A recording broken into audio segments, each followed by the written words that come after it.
Why couldn't Yuji just eat all the fingers and then simply die of old age? Why does he need to be executed? Well, we're going to talk about that and several other questions from you guys, but spoilers if you're not caught up on the manga. Alright, so first up, this finger question comes to us from Zerings, and this kind of requires a long-winded answer. So, to start with, at the beginning of this manga, why that wasn't the original idea. Like, why not just feed all of Yuji the fingers and then just let him pass away of natural causes? The reason that wasn't the case is because of the higher-ups. They didn't trust that at all, and in fact, they wanted to execute Yuji when he had only eaten a single finger. That's how serious they, took this threat of sukuna, right? But it was Gojo who kind of put that on hold and said, hey, let's feed him all 20 and then get rid of sukuna altogether. Now, we now know that Gojo was really doing this just to protect Yuji, right? This was a way to stave off his execution until he got all 20 fingers, and we know that Gojo specifically hid the 20th finger so that would never happen. So Gojo was never planning on executing Yuji, right? But the higher-ups are why the whole old age plan was never in place to begin with.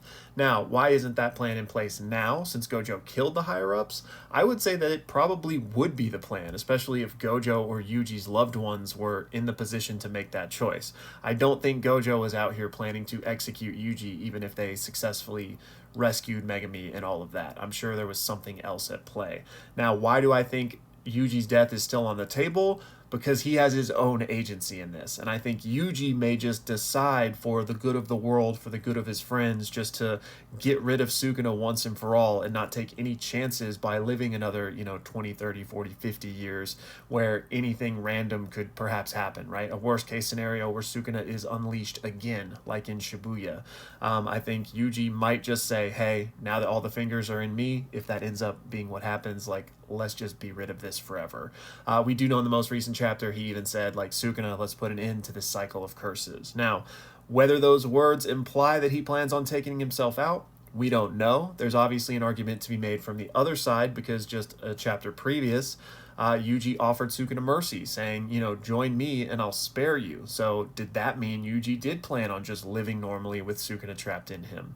We really don't know. But the long and the short of it is, originally, the old age plan just wasn't a thing because of the higher-ups. They wanted Yuji dead.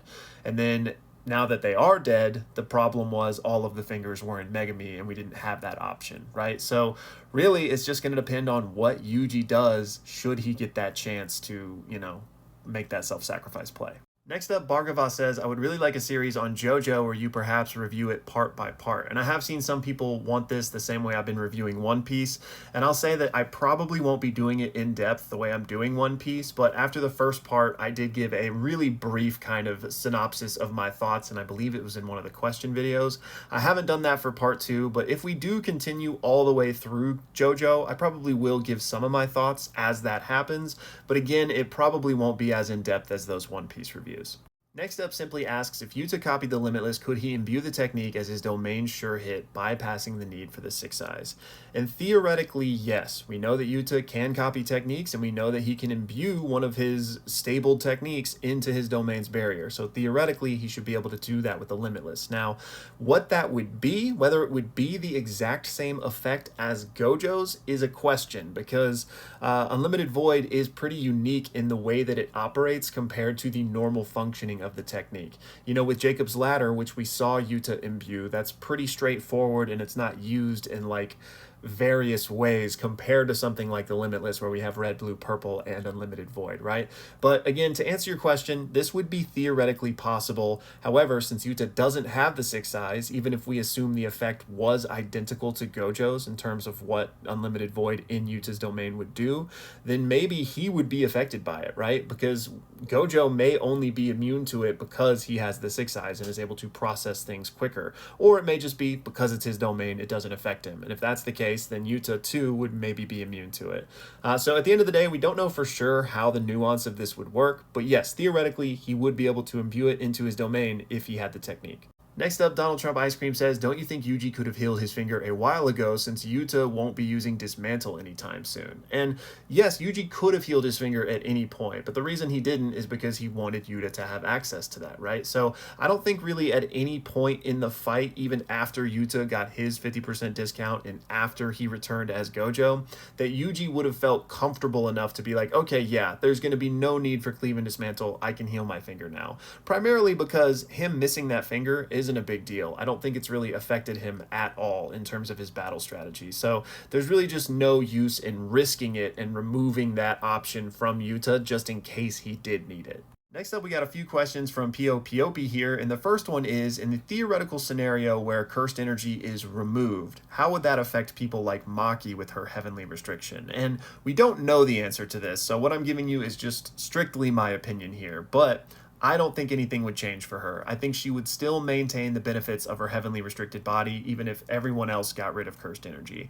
And even though you didn't ask this, I feel like some people might, that doesn't mean that everyone would become heavenly restricted like Maki, because that's not how that works. So similar to how Mekamaru, again, in my opinion, we don't know this is hard canon, once his body was healed by Mahito, I think he maintained the benefits of his heavenly restriction, even though he kind of cheated out of it, right? So similarly, if cursed energy didn't exist, Maki kind of has a cheat code, but I think she would maintain that. Then POP has a long question about Nobra here, so y'all can pause to read it. The first is, do I think she is a cursed corpse? And no, I don't. We do have that kind of hanging Chekhov's gun with Principal Yaga and cursed corpses, and with only 4 chapters left, I don't know if we'll get anything with that specific plot point, but I don't think it has anything to do with Nobra because she still looks like her, right? Still with those same injuries.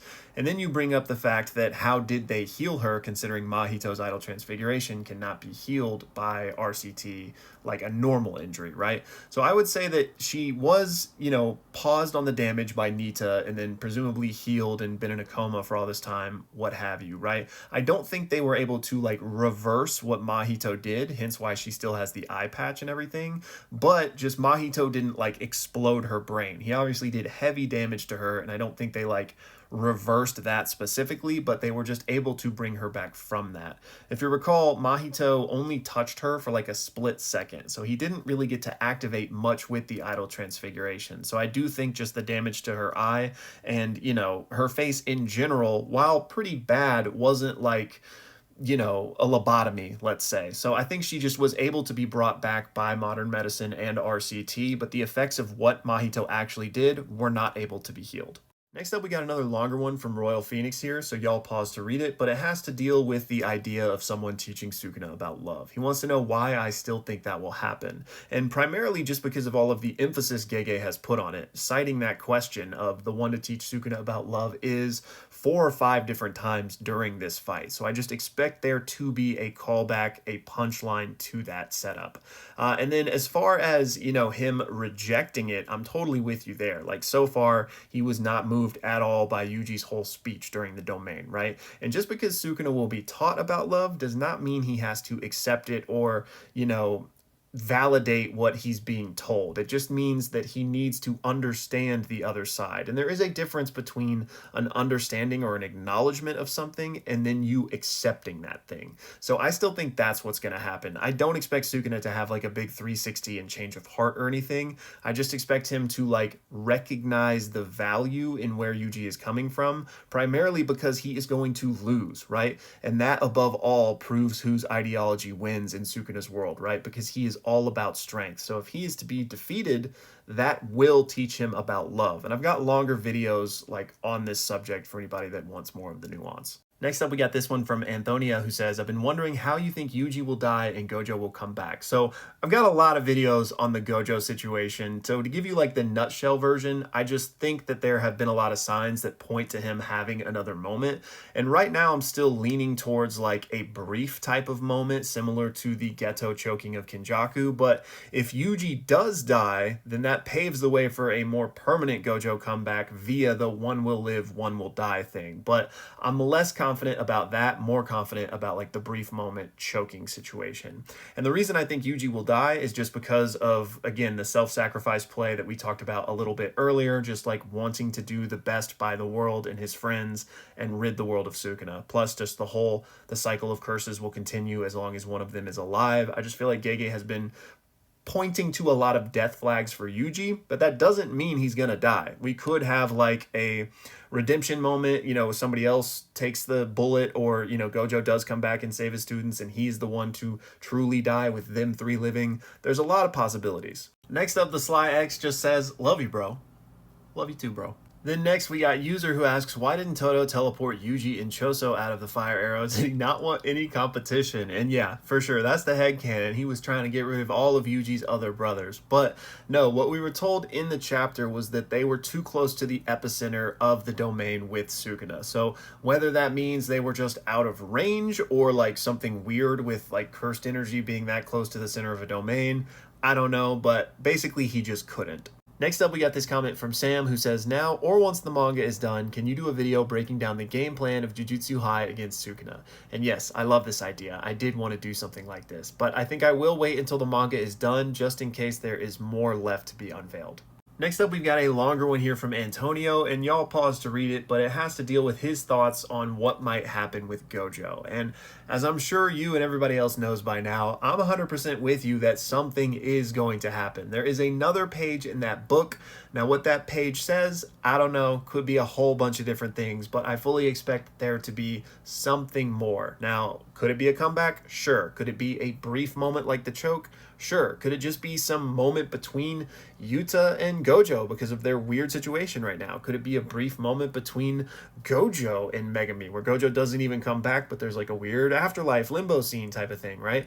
I don't know what shape it will take, but I'm totally with you that I expect something more. However, I don't really expect to find out what Gojo said to Geto in those final words. Yes, that's a really intriguing mystery, but I just don't know if that will be one of the things Gege gives us in these last 4 chapters. I could easily see him just leaving that as a forever mystery of what did he say there, but we'll find out. And then finally, could Gojo come back by sacrificing a 6-eye? I certainly think that's a possible avenue, and there seems to be some things you could point to that look like foreshadowing for that. And then finally, could Gojo have beaten Sukuna and just didn't want to? I don't think so. Next up, we got this question from John who says, when a domain is cast, does the sure hit effect apply to summoned Shikigami or cursed spirits of the summoner? And I would say this is largely dependent on a like person by person basis, because we've seen like the full gambit of how sure hit effects work. In Gojo's case, it just happens to everybody in the domain, right? Unless you're touching him or you're himself. Like Gojo cannot control who's affected by it beyond that. Then we have somebody like Mahito who had just like was sitting talking to Nanami within his domain, not activating his technique on him. It's only like when he decided to use it, he could have used it, right? Meaning he probably had some selection of who he wanted to be affected. Now, with Yuta, we've seen that as well with the Jacob's Ladder. He could specifically target Sukuna and spare Yuji. So I would say that likely in the case of a Shikigami or Curse Spirit user, their domain isn't going to like do friendly fire. I would imagine that's baked into it, but I think it would just largely depend on the person and the situation and the curse technique and the domain, yada, yada, yada. Then also John asked, does Rika really have infinite cursed energy? And yeah, boundless was the word thrown out a lot, especially with JJK Zero Rika. So whether it's literally infinite, it's hard to say, but it might as well have been. The next, we got a really interesting question from Arafat who says, could Gojo turn invisible by not letting light past his infinity? And theoretically, yes. I mean, that makes sense to me. Like if you cannot see the light bouncing off of somebody, then you can't see them, right? So I think that would conceptually work, but I just don't think that like Gege had that in mind. As we know, Gege was very confused about the concept of infinity and needed mathematicians to come in and kind of fix his understanding of how everything operated. So again, conceptually, I think that would work, but was probably never in the realm of possibility for what Gege was actually going to do with Gojo. And then finally for this video, we've got this theory from King Cosma on Yuji's kind of evolution and perhaps another domain expansion. And y'all can pause to read it, but it has to deal with the fact that Divergent Fist is basically 2 strikes, and what if Yuji was able to grow 4 arms just like Sukuna did via a transformation by his blood manipulation. And he basically ties this all into Buddhism and mythology and these different creatures we're aware of. And I'd say say I love the idea. I love this theory crafting, especially tying it into the mythology that we know Gege loves. But I don't really see this happening, again, mainly because there's 4 chapters left, and I don't think we're going to have like another transformative or like Super Saiyan type of moment from Yuji. I think this last chapter kind of was his triumphant victory over Sukuna. Not to say that there can't be more to happen, but like I just don't expect there to be another like ratcheting up in that way. And I also don't think, one thing you mentioned here is that a soul punch counts as 2 punches because it hits the body and the soul. I would still consider that just 1 strike, but Divergent Strike I would consider as 2. Anyways, y'all, that's all for this one. Thank you guys so much for the support and the questions. And don't forget, we got leaks tomorrow night, only 4 left. So come join us for that. And thank you so much for watching.